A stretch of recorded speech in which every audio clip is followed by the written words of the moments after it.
She flirted all night, then pointed me to the door. So I used it. She laughed. While she was building an empire with another man, using my money, my business, my trust, I was building something she never saw coming. She wanted me gone. I made sure she regretted that wish. My name is Connor Fontaine. I'm 47 years old, and I used to think I had it figured out. I run a mid-sized logistics and supply chain company out of Charlotte, North Carolina. 15 years of grinding, building client by client, deal by deal. We're not Wall Street, but we're solid. The kind of business that doesn't make headlines, but keeps the world moving. I married Jolene 11 years ago. She was sharp, funny, ambitious in a way that felt electric back then. She built her own lifestyle brand, curated home goods, interior styling, a social media presence that grew faster than either of us expected. By last year, she had 800,000 followers and a sponsorship calendar that looked like a Fortune 500 quarterly report. I was proud of her. I want to make that clear before everything else. I genuinely was. But somewhere along the way, the woman I married started treating our marriage like a backdrop, something tasteful to photograph in front of, then step away from. I noticed it first in small things. She'd be on her phone at dinner, laughing at something on her screen, and when I asked what was funny, she'd just say, "Oh, nothing, just work stuff." She stopped asking about my day, stopped reaching for my hand in the car. The warmth didn't disappear all at once. It just drained out slowly like water from a tub you forgot to plug. Reed Voss entered the picture about 14 months ago. He was a so-called brand strategist. Late 30s, good jawline, the kind of guy who used words like synergy and narrative arc in casual conversation. Jolene brought him on to help expand her platform. I shook his hand at a dinner party, thought nothing of it. He had that smooth, rehearsed energy that some men wear like a suit. I should have trusted my gut that night. The evening it all broke open was a charity gala at the Harrington Club, one of Charlotte's old money venues, all dark wood paneling and crystal chandeliers. Jolene had pushed hard for us to attend. Big room, big names, good exposure for her brand. I wore my navy suit. She wore a deep burgundy dress that turned heads the moment we walked in. For about 20 minutes, we were a couple. She looped her arm through mine, smiled for photos, whispered something in my ear about the appetizers being terrible. I laughed. It felt, briefly, like us again. Then Reed Voss walked in. I watched the shift happen in real time. Jolene's posture changed. She straightened, brightened, her whole body orienting toward him like a compass finding north. She excused herself to say hello. That was fine. Professional. Normal. Except she didn't come back. For the next hour, I stood at the edge of the room holding 2 glasses of sparkling water, watching my wife laugh with another man the way she used to laugh with me. Her hand rested on his forearm. Her head tilted close when he spoke. At one point, he said something low and private, and she pressed her fingers to her lips, delighted, her eyes cutting briefly to me across the room. Not with guilt, but with something almost like dismissal. I set one of the glasses down and walked over. "Hey," I said, keeping my voice easy. "Thought you might want this." Jolene took the glass without quite looking at me. "Reed was just telling me about the Milan trip. We're thinking of doing a whole content series around it." I nodded at Reed. He gave me the kind of smile that doesn't reach the eyes. I tried to join the conversation twice. Both times, I was talked over, not aggressively, just efficiently. I was being managed. Finally, I touched Jolene's elbow. "Maybe we should think about heading out soon. Chloe's got an early morning." She turned then, fully, and looked at me the way you look at a slow driver in the left lane. "Connor." Her voice was smooth as polished marble. "If you're uncomfortable, the door's right there." The words landed like a stone dropped into still water. Reed looked away. A couple nearby suddenly found their drinks very interesting. I felt heat rise up the back of my neck. But underneath it, something else was already moving. Something cold and quiet, pulling back from the shore. She didn't think I'd walk through it. That much was obvious. But I set my glass on a passing tray, straightened my jacket, and without another word, I turned and walked toward that door. Past the cameras, past the brittle smiles, out into the cool November air. As the valet brought my car around, I sat behind the wheel for a long moment and didn't move. The city hummed around me. In the silence, I found something I hadn't felt in months, maybe years. Clarity.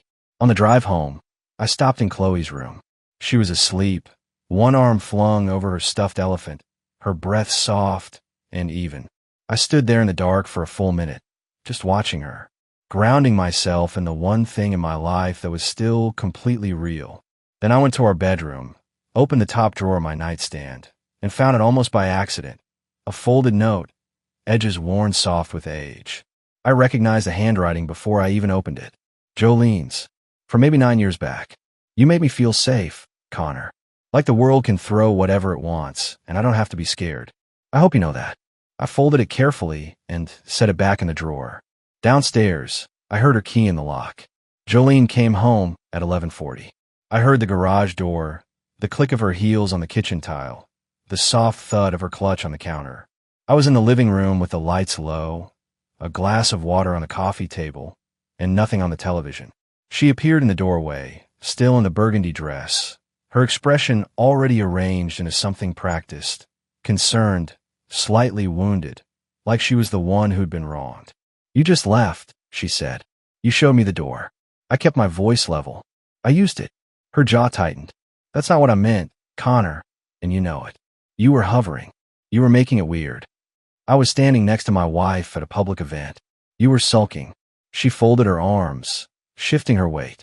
"Reed is a business partner. This is my career. I can't have you trailing after me like you don't trust me." I looked at her for a long moment, really looked, and said nothing. Sometimes silence lands harder than anything you could say out loud. She filled it quickly, the way people do when the quiet makes them uncomfortable. "We can talk about this tomorrow," she announced, already moving toward the stairs. "I'm exhausted." "Good night, Jolene." She paused at the bottom of the stairs, as if she expected more. A fight, a plea, something to push against. When I gave her nothing, she went up. I sat there another hour, running the numbers in my head. Not emotional ones, financial ones. Over the past 4 months, I had noticed irregularities in 2 of our joint accounts. Transfers I didn't authorize, amounts that didn't line up with any household expense I could identify. I told myself it was probably vendor payments for the brand. Probably. I've been telling myself probably for too long. The next morning, after dropping Chloe at school, I drove across town to a part of Charlotte that doesn't show up on lifestyle blogs. A nondescript office above a tax prep storefront, 2nd floor, frosted glass on the door. Dale Hutchins had been a friend since our college days at NC State. Engineering school, same dorm, many late nights surviving differential equations together. After graduation, he'd gone a different direction entirely, building a quiet career in private investigation, mostly corporate work. Discretion was his product. I'd referred him 2 clients over the years without ever thinking I'd need him myself. He was at his desk when I walked in, reading glasses pushed up on his forehead, coffee going cold beside his keyboard. He took one look at my face and pulled off the glasses entirely. "Talk to me," he said. So I did. I laid it out, the distance, the gala, the transfers, Reed Voss, all of it. Dale listened without interrupting, which was one of the things I'd always appreciated about him. When I finished, he leaned back in his chair and tapped a pen slowly against his palm. "The financial piece worries me more than the personal piece," he said finally. "The personal piece I can confirm or deny in a week. The financial piece, if someone's been routing money deliberately, that takes longer and leaves more traces. I need to know both," I told him. He nodded once. "Give me 10 days. I left his office and drove back through the city, feeling the strange, hollow calm of a man who has finally stopped pretending. It wasn't peace. It was more like the moment before a storm when the birds go quiet and the air pressure drops. That evening, Jolene was already in performance mode. Smoothie bowl on the counter, phone wedged between ear and shoulder, laughing at something on a call that went quiet the instant I walked into the kitchen. She covered smoothly, "Let me call you back," and gave me a bright, untouched smile. "Good day," she asked. "Productive," I said, opening the fridge. Stuart Haynes called while I was making dinner. Stuart was my oldest business partner. We'd co-founded the company together, though he'd moved into a senior advisory role 3 years back while I handled day-to-day operations. We talked twice a week, easy rhythm, long history. Except tonight something was slightly off. His questions were a half-beat too casual, the kind of casual that's actually careful. He asked how things were going with the Raleigh expansion contracts. Asked if I'd been talking to any new investors lately. Asked, almost as an aside, whether Jolene and I had been looking at any restructuring of personal assets. I answered each question straight and gave him nothing extra. After we hung up, I stood at the stove with the spatula in my hand and felt something cold settle in the back of my mind. Stuart knew something, or someone had been asking him questions. Either way, whatever was happening around me was bigger than one bad night at a gala. I plated dinner, called Chloe down from her room, and sat across from my daughter while she told me about a girl at school who could do a cartwheel with her eyes closed. I laughed in the right places. I asked the right questions. But underneath all of it, the math was already running. Dale called me 9 days later. Not with a text, not an email, a call, which told me before he said a single word that what he'd found was worth saying out loud. We met at the same office. He had a folder on the desk when I walked in, closed, no dramatics. He waited until I sat down, then opened it and turned it to face me. Reed Voss has been in Paris twice in the last 4 months, Dale said. Both times, Jolene was there. Different flights, same hotel. I have receipts and photos. He tapped the next page. The financial transfers you flagged, 11 of them over 7 months, traced back to 2 LLCs registered in Delaware. Both filed within the last year. Both list a registered agent that connects, one layer removed, to a holding company Voss controls. I looked at the photos. Jolene and Reed at a cafe table. Close, easy, the body language of people who had long stopped being careful. I felt something move through my chest. Not rage, something quieter and more final, like a door closing on a room you've been leaving for a long time. There's more, Dale said. The LLCs aren't just holding money. They're incorporated under a brand name, Maison Voss Fontaine. Luxury home goods. Product specs that overlap with your company's proprietary distribution framework. Someone gave him your operational playbook, Connor. That landed differently than the photos. The photos were personal. This was surgical. How long has the brand been in development? I asked. Best estimate, 18 months. 18 months. Jolene and I had celebrated our 10th anniversary 14 months ago. Weekend in Asheville, the inn with the fireplace, the long walk along the river where she'd told me she was grateful for everything we'd built. I closed the folder and slid it back across the desk. There's one more thing, Dale said, and his voice shifted just slightly. Careful now. I ran a background check on Voss as standard procedure. He's not single. He has a partner, a man named Felix Warden. They were together for 3 years, ran a joint consulting venture. Voss dissolved it 14 months ago, same time the brand development started. From what I can tell, Warden didn't see it coming. I sat with that for a moment. Does Warden know about Jolene? That, Dale said, is a question worth asking him. I drove home through Charlotte's midday traffic with the kind of focus that comes when anger gets cold enough to become strategy. That evening, Stuart Haynes called again. 4th time in 2 weeks, each call a little more pointed than the last. This time he asked directly whether I'd been approached about selling off the Raleigh contracts. I hadn't, but someone had clearly told him I might be open to it. I kept my voice easy and told him nothing had come across my desk. After we hung up, I sat in the quiet of my study and understood, fully, finally, that Stuart wasn't just making conversation. He was taking inventory, figuring out what was still mine before someone made a move on it. 2 betrayals, 1 marriage, 1 business, both hollowed out from the inside while I'd been busy trusting people. I went upstairs and checked on Chloe. She was at her desk drawing horses, her tongue pressed to the corner of her mouth in concentration. She held up the drawing without looking away from it. What do you think, Daddy? That's the best horse I've ever seen. I told her honestly. She grinned. I'm going to draw you one too. I sat on the edge of her bed and watched her work, and I let that be the only thing in the world for a few minutes. Just that small, certain room, and my daughter, and the scratch of her colored pencil on paper. Then I went back downstairs and started making calls. Roland Kress had an office in uptown Charlotte on the 22nd floor with a view that was clearly designed to remind you what losing felt like. Floor-to-ceiling glass, the city spread out below, the man himself behind a desk the size of a small aircraft carrier. He was 52, silver-haired, built like someone who'd been athletic once and stayed disciplined. His reputation was specific. He didn't take cases he couldn't win, and he hadn't lost a significant one in 11 years. His assistant had told me he had a 30-minute opening. He gave me 45, and by the end of it, He'd push aside 2 other files. I laid everything on the table.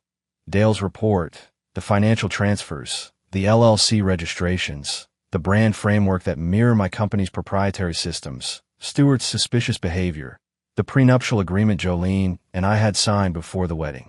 Roland read in silence, turning pages with the unhurried attention of someone who already knew what he was looking for. When he finished, he set the folder down, steepled his fingers, and looked at me. "The prenup is solid," he said. "Violation of financial disclosure clause is clear. She moved marital assets without consent into entities designed to benefit a third party. That's not a gray area." He paused. "The business angle is actually more damaging to her position than the personal one. Courts don't like fraud. And this," he tapped the LLC page, "reads as fraud. What about Stuart Haynes?" Roland's expression didn't change. "If he's been providing inside information to your wife or her associate, that's a separate matter, civil, potentially criminal, depending on what we find. I'd recommend a forensic accountant on your business accounts within the week." I authorized it before I left his office. That afternoon, Felix Warden agreed to meet me. Dale had made the first contact, kept it clean, just that I was someone who'd been affected by the same situation and wanted to compare notes. Felix chose a coffee shop in Noda, corner table, arrived 5 minutes early. He was lean, quiet-eyed, the kind of man who'd learned to read rooms the hard way. He didn't waste time. "Voss dissolved our firm without warning," he said, wrapping both hands around his mug. 14 months ago. I put 4 years into that business." He told me the market had shifted. 2 weeks later, I found out he'd already incorporated the new brand, using half the client relationships we built together. "And you didn't go after him?" Felix's mouth tightened. "I didn't have what I needed yet." He looked at me directly. "I'm guessing you do." I slid a copy of Dale's financial summary across the table. He read it without expression, then set it down with a quiet precision that felt like controlled fury. "He's been using your wife's brand reach and your operational infrastructure as the foundation," Felix said. "She thinks she's a partner. She's a vehicle. She doesn't know. Voss doesn't tell people things they'd object to." He leaned back. "I have records from our firm, original client lists, project frameworks he's repackaged under the new brand. Combined with what you have, it's enough to dismantle the whole structure." We talked for another hour. By the time we shook hands at the door, we had the outline of something I hadn't expected to find in the wreckage of my marriage. An alliance. That evening, Jolene was home early for once, moving through the kitchen with easy confidence, talking on the phone about a Milan content shoot. She smiled at me over the counter, warm, practiced, the full performance, and I smiled back without a flicker. She had no idea that Roland Kress had already drafted the first legal motion. She had no idea that Felix Warden had spent the afternoon handing me the rest of the map. And she had absolutely no idea that the forensic accountant was starting on Monday. I helped Chloe with her spelling homework after dinner, her small voice sounding out syllables at the kitchen table, while Jolene laughed softly in the next room on another call. I corrected Chloe's paper, told her she'd aced it, and meant it. One thing at a time. Jolene moved first. I'll give her that. She had good instinct for timing, even if her judgment about everything else had gone to ruin. It was a Tuesday morning, 3 days after I'd met with Felix Warden. Chloe was at school. I was in my home office reviewing the forensic accountant's preliminary notes when I heard Jolene's footsteps on the stairs. Unhurried, deliberate, the walk of someone who'd made a decision. She appeared in the doorway in workout clothes, phone in hand, and leaned against the frame. "I want to show you something," she said. She turned the phone screen toward me. It was her Instagram, pulled up to a post she'd published an hour earlier, while I'd been buried in spreadsheets. A photo of her at the gala, radiant, laughing, perfect, with a caption that made my stomach tighten on the first read. Lately I've been doing a lot of reflecting. When you pour everything into your work, your growth, your family, and the person who's supposed to be your partner responds with jealousy and silence, it's exhausting. I'm grateful for everyone who lifts me up. You know who you are. No names. Didn't need any. The comments were already stacking up. Hundreds of them. Her audience mobilizing like a small, devoted army. "You deserve better, Queen. He clearly can't handle a strong woman. Some men just can't grow." She was watching me read it, measuring my reaction. I set the phone down on the desk and looked at her. You turned our marriage into content. I share my truth, she replied, chin up. You fired a warning shot, I said evenly, and you dressed it up as vulnerability. That's not the same thing. Her eyes narrowed just slightly. She hadn't expected that particular read. People are allowed to support me, Connor. That's not an attack on you. No, I agreed. But it's the opening of a narrative. And we both know it. I leaned back in my chair. Here's what I want you to understand. I'm not going to fight you on social media. I'm not going to post anything, respond to anything, or give your audience a single frame to work with. That battlefield isn't interesting to me. She stared at me. The confidence in her posture shifted just a fraction. Not doubt exactly, more like recalibration. What battlefield is interesting to you? She asked carefully. I picked up the forensic accountant's preliminary notes and set them face down in the desk drawer. The kind with paperwork, I said simply. She left the room without another word. That afternoon, the post had 14,000 likes. Her DMs were flooded with support. 3 of my professional contacts texted me. Careful, awkward messages, checking in, not quite asking. The court of public opinion had been convened, and Jolene had made sure she got to give the opening statement. I called Roland Kress and told him about the post. Good, he said, with a satisfaction that surprised me. She's established a public record of her framing. When the financial misconduct evidence surfaces, the contrast will be significant. Judges are human beings. They read the room. That evening, Carolyn called. Jolene's mother, 67, sharp-tongued, with the particular skill of making concerns sound like indictment. I'd always managed her carefully, and she'd always known it. Connor, she said, her voice honeyed with false warmth. I heard things have been rocky. Jolene's under so much pressure. I hope you're not making this harder for her than it needs to be. Carol, I said, how's your hip been? Last time Jolene mentioned it. You've been putting off that procedure. A pause. It's been bothering me, actually. What? I'm glad you answered, I said.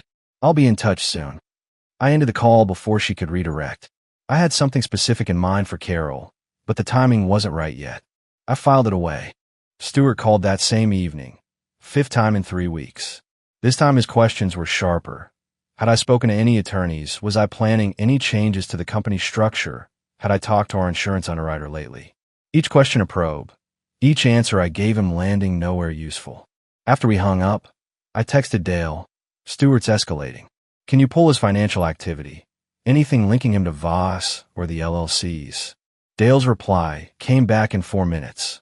Already running it. Give me 48 hours. I went upstairs and sat on the edge of Chloe's bed, while she showed me a book about marine animals she'd checked out from the school library.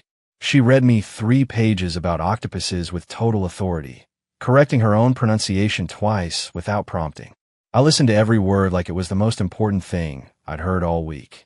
Because honestly it was. The Piedmont Business Forum was the kind of event where Charlotte's power structure showed up to remind itself it existed.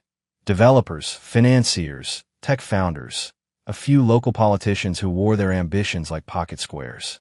It happened every quarter at the Ballantine Hotel, and I'd attended reliably for 8 years. This quarter, I had a different reason for going. Arthur Weston had confirmed 2 days prior. 63 years old, silver-haired, the founder and former CEO of Weston Capital Group, a name that opened doors in 14 states and got mentioned in the same breath as Warren Buffett in certain Charlotte circles. He'd semi-retired to a board advisory role, but his presence at any event still shifted the center of gravity in the room. He'd reached out to me through a mutual contact after Felix Warden had quietly let it be known that Voss's new venture had burned an investor who knew Weston personally. The connection had taken 1 phone call to make, and exactly no convincing. Weston was already at the bar when I arrived, nursing a club soda, watching the room with the calm attention of a man who'd long since stopped needing to impress anyone. He shook my hand with a grip that meant business. I looked into your situation, he said, skipping pleasantries entirely. Voss approached 2 members of my investment network last year with a brand pitch. Used your company's distribution framework as the proof of concept for scalability. His voice was even, but his eyes were cold. He presented it as proprietary work his team had developed. My people passed, fortunately, but I don't forget. I'm not asking you to fight my battles, I told him. I know you're not, Weston said. I'm here because this affects my network's credibility and because I don't like watching a man get robbed in his own house. He swirled his soda.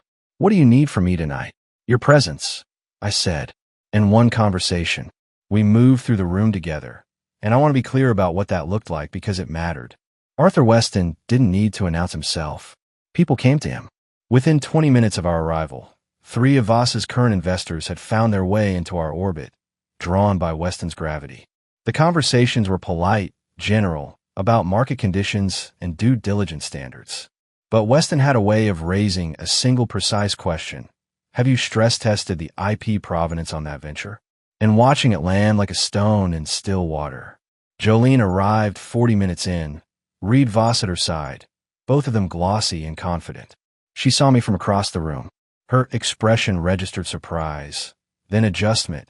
She hadn't expected me here, hadn't expected Weston's hand on my shoulder, hadn't expected the particular quality of attention the room was giving our corner.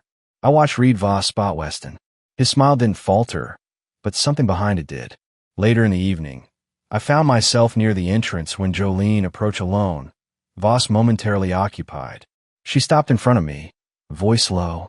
"What are you doing with Weston?" "Catching up," I said. "We have mutual interests." Her eyes searched my face. "Connor, whatever you think you're doing. I'm attending a professional event," I said pleasantly.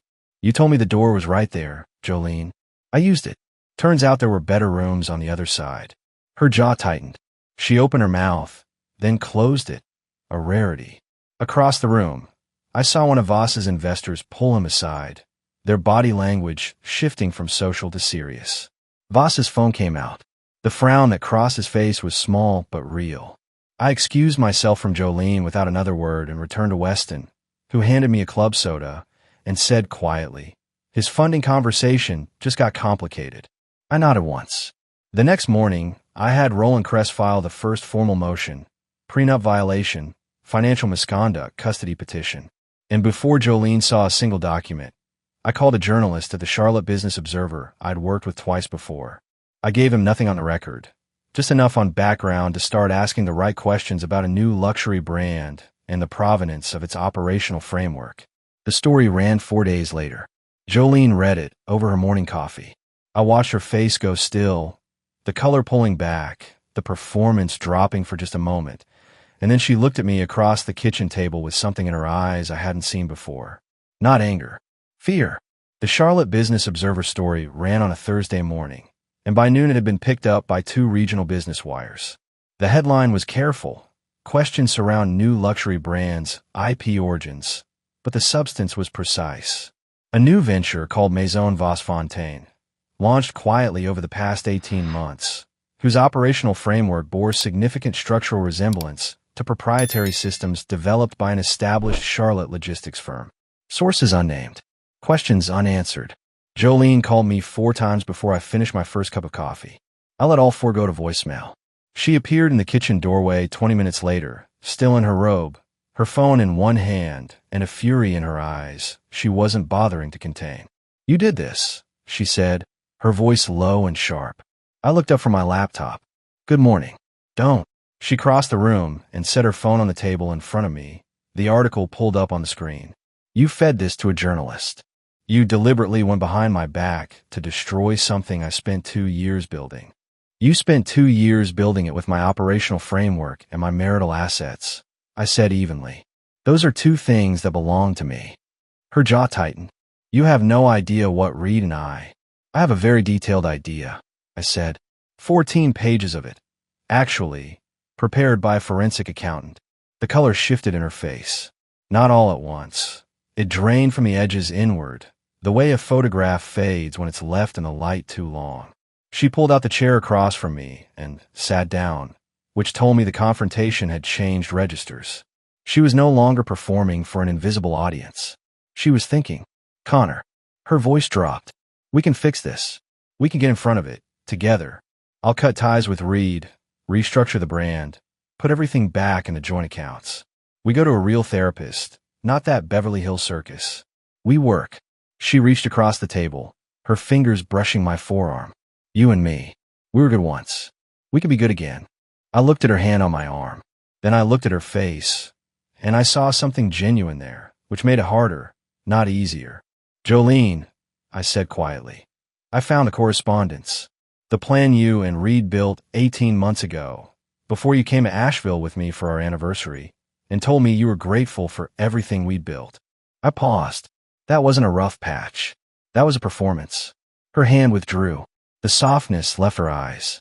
Fine. Her voice hardened back into steel. You want to do this the hard way? Then think about what it does to Chloe. Think about what a public divorce does to her at school, to her friendships, to her sense of who her family is. Think about whether winning this fight is worth what it costs your daughter. She was watching me carefully, measuring whether it would land. I sat with it for exactly 3 seconds. Then I leaned forward, elbows on the table, and met her eyes without blinking. Don't use our daughter as a bargaining chip, I said. That's the one move that tells me everything I need to know about where you are right now. Chloe's welfare is why I've handled this the way I have, carefully, quietly, and legally. Everything I've done has been to protect her future, not yours or mine. I stood up slowly. Roland Kress filed the formal motions yesterday morning. You want to call your attorney? She stared at me. Her mouth opened once, closed. She hadn't expected that. Any of it. Not the calm, not the preparation, not the fact that I'd anticipated her emotional play and walked right through it without breaking stride. I picked up my laptop and my coffee and left the room. That evening, I drove to Carol Wren's house in Dilworth, a tidy colonial she'd owned for 20 years, hydrangeas along the front walk. She answered the door in her house dress, surprised and visibly wary. Connor, I wasn't expecting. I know, I said. May I come in? I sat across from her at the kitchen table and told her plainly. I knew about her hip replacement, that she'd been putting it off for 18 months because of the cost after her supplemental insurance lapsed. I slid an envelope across the table, a letter from my attorney confirming that the procedure would be fully covered through a private arrangement I'd made with her surgeon's office. No strings, no conditions. Carol looked at the envelope for a long time. Why? She asked finally. Because you're Chloe's grandmother, I said, and because whatever happens between Jolene and me, that doesn't change. She pressed her lips together. Her eyes went bright. She didn't offer to testify against her daughter. I hadn't asked her to. But 3 days later, Carol called Jolene, and whatever she said in that conversation, Jolene arrived home that evening quieter than I'd seen her in months. Some things don't need to be engineered. They just need to be honest. Reed Voss made his move on a Friday evening. The kind of move that looks decisive from the outside and feels from the inside, like panic wearing a good suit. Stuart Haynes called me at 6:15. Not a probe this time.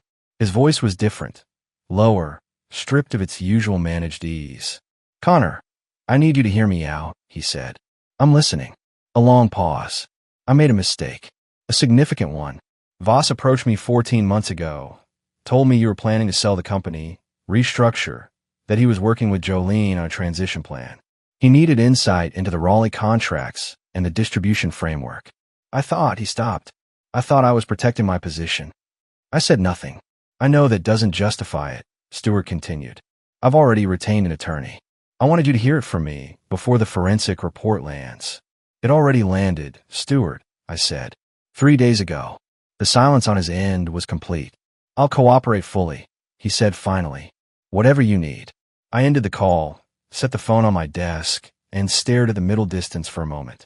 11 years before that, Stuart and I had stayed up until 2 in the morning in a rented office on South Tryon Street, building the company's first client proposal on a whiteboard with a dried-out marker.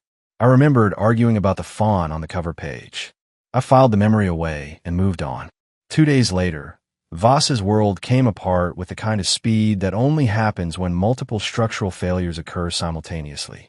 Felix Warden submitted his IP documentation package to 2 of Voss's primary investors, detailed, time-stamped, irrefutable. Within 48 hours, both investors had frozen their positions and retained independent counsel.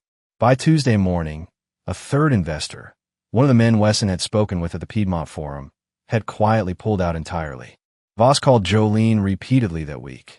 She answered the first 2 times. After the third call, she stopped picking up. Then came the wire fraud flag. Dale had flagged it first. An attempted transfer of $340,000 from the Maison Voss-Fontaine operating account to an offshore entity registered in the Cayman Islands. The transfer had been initiated on a Sunday night.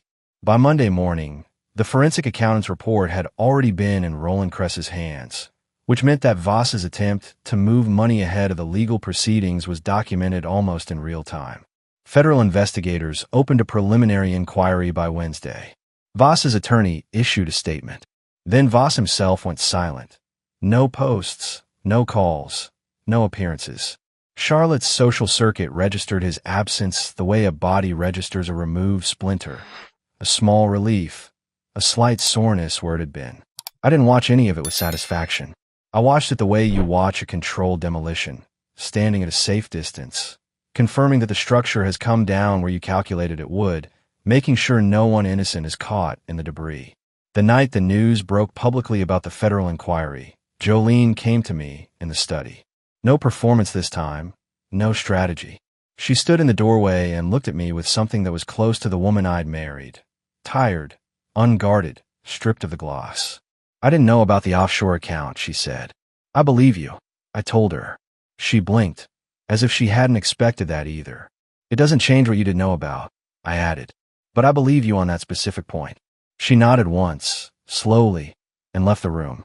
Upstairs, Chloe was asleep with her stuffed elephant under one arm and a library book about dolphins open on the pillow beside her. I closed the book gently, tucked the blanket around her shoulders, and stood there in the quiet of her room for a long time.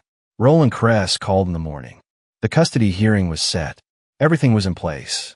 The courtroom in the Mecklenburg County Courthouse was smaller than I'd expected for something that had occupied so much of my life over the past several months.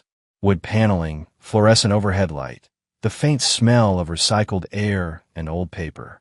Roland Kress sat beside me at the plaintiff's table, his suit pressed to a geometric precision, a yellow legal pad in front of him with 3 lines of notes that I suspected were largely decorative. He didn't need notes. He had the whole thing organized in his head.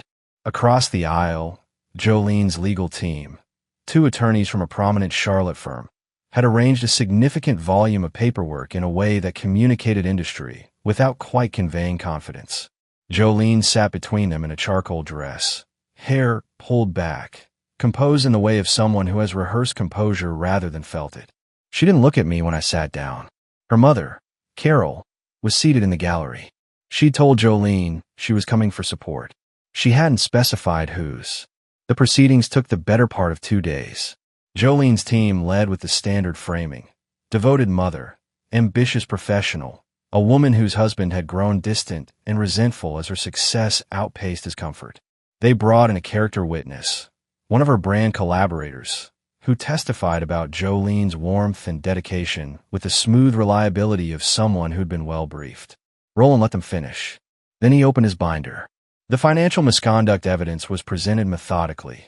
11 transfers, 2 Delaware LLCs, the direct link to Voss's holding company, the forensic accountant's timeline showing that the transfers began 22 months prior, 4 months before our 10th anniversary in Asheville. The prenup violation wasn't argued. It was demonstrated, page by page, figure by figure. Then came the business fraud component. Roland introduced Felix Warden's IP documentation alongside the Maison Voss-Fontaine Incorporation filings, showing the overlap between my company's proprietary distribution framework and the new brand's operational structure. He presented Arthur Weston's written statement, 3 paragraphs, precise and damning, confirming that Voss had pitched Weston Capital's network using frameworks he'd represented as original proprietary work. Jolene's attorneys objected 4 times. The judge sustained none of them. Stuart Haynes had submitted a written cooperation statement the previous week. It was entered into the record.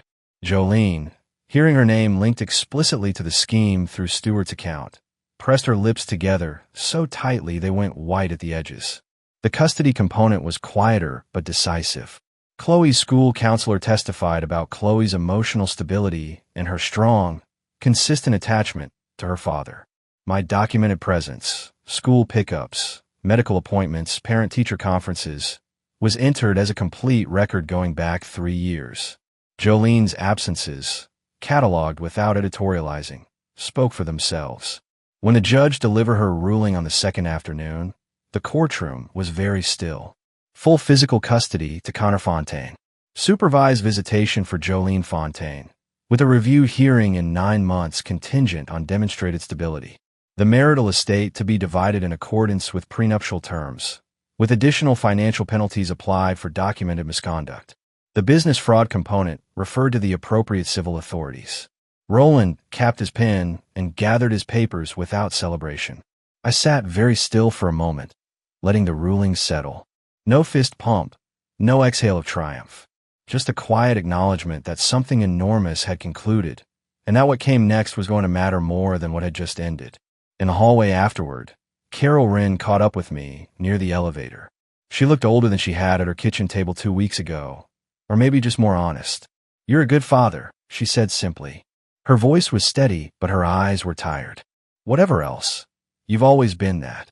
I thanked her and meant it. Jolene was escorted out through a side corridor, her attorneys flanking her. I caught one glimpse of her face before the door closed. The mask was gone, and what was underneath looked like someone standing in the ruins of a plan that had been years in the making and minutes in the unraveling. I didn't feel vindicated. I felt something closer to sorrow, not for myself, but for the waste of it all. Reed Voss, by that point, had surrendered his passport voluntarily as a condition of the federal inquiry's terms. The preliminary wire fraud investigation had expanded in scope. His attorneys were managing an increasingly complicated situation, and Charlotte's business community had developed a collective amnesia about ever having thought highly of him. I drove to Chloe's school and picked her up myself, early, with permission from the front office. She came running out in her jacket with her backpack bouncing and a drawing in her hand. "Daddy, I made a horse for you today. A brown one." I crouched down and took the drawing, looked at it with the full attention it deserved. "That," I said, "is the finest horse in North Carolina." She threw her arms around my neck and I held on. 8 weeks after the ruling, I bought back the rights to the Maison Vossfontaine brand name through the bankruptcy proceedings that followed the collapse of Voss's holding company. The brand had been incorporated using my framework. It seemed only right that it should dissolve under my authority. I didn't repurpose it. I closed it, filed the paperwork on a Tuesday afternoon, shook hands with the bankruptcy trustee, and drove home. Felix Warden and I had been meeting regularly since the proceedings concluded. What had begun as a shared grievance had become, quietly and practically, something worth building on. Felix had genuine expertise in brand development and client strategy. I had infrastructure and capital and, as it turned out, a logistics company with room to grow in new directions. We signed a formal partnership agreement on a Friday morning in Roland Kress's conference room, Roland witnessing with his characteristic expression of a man who finds competence mildly satisfying. The Haynes situation resolved through civil arbitration. Stewart agreed to a financial settlement covering the value of the proprietary information disclosed, plus legal costs. He resigned from his advisory role the same week. We didn't speak again after the settlement was signed. That chapter closed without ceremony, which was the right way for it to close. Jolene moved to a condo in South End. Her Instagram went quiet for nearly 3 weeks after the ruling, an eternity for a woman whose professional identity was built on continuous presence. When she did return, the content was different, smaller, more personal. Whether that was genuine recalibration or a new strategy, I couldn't say. I stopped trying to read it either way. Carol Wren had her hip procedure in late November. Chloe and I sent her flowers and a card that Chloe had decorated with horses and stars. Carol called to thank us, and we talked for 20 minutes about nothing in particular. Chloe's school play, a recipe Carol wanted to try, whether the hydrangeas would come back strong in spring. The kind of conversation that doesn't mean anything significant and means everything real. The visitation arrangement was uncomfortable at first, for Jolene, for Chloe, and yes, for me, watching my daughter try to navigate the new geography of her family. But Chloe was resilient in the way children are when they have one steady parent to orient around. She adapted. She asked her questions when she had them, let them go when they were answered, and kept drawing her horses. I never spoke badly of Jolene to Chloe. Not once. Whatever Jolene had done to our marriage, she was still this child's mother, and I wasn't going to let my daughter carry that weight. One Saturday in December, Chloe and I drove out to a farm east of Charlotte. Her idea, following months of research she'd done with the single-minded determination of an 8-year-old with a clear objective.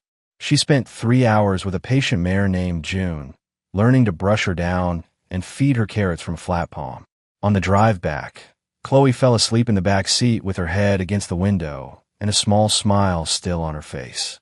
I drove through the last of the Carolina afternoon light, the road easy and open ahead, and thought about the man I'd been 18 months ago, waiting, enduring, telling himself that patience was the same thing as strength. It isn't. I know that now. Patience without honesty is just a slower way to disappear. What I had now wasn't a perfect life. It was something more durable than that, a real one, built on ground that had been cleared honestly, however hard the clearing had been. Chloe stirred as we pulled into the driveway, blinking. "Daddy," she murmured, still half asleep. "Can we go back to see June?" "Whenever you want, sweetheart," I told her. She smiled, closed her eyes again. That was the whole of it, right there. That smile, that easy answer, that ordinary grace. Not every rebuilding looks dramatic from the outside. Some of the most important construction happens in the quiet, in the small consistent things, in the choice to show up without conditions. I carried her inside, tucked her in, stood in her doorway for a moment in the dark. Then I went downstairs, made coffee, and got back to work.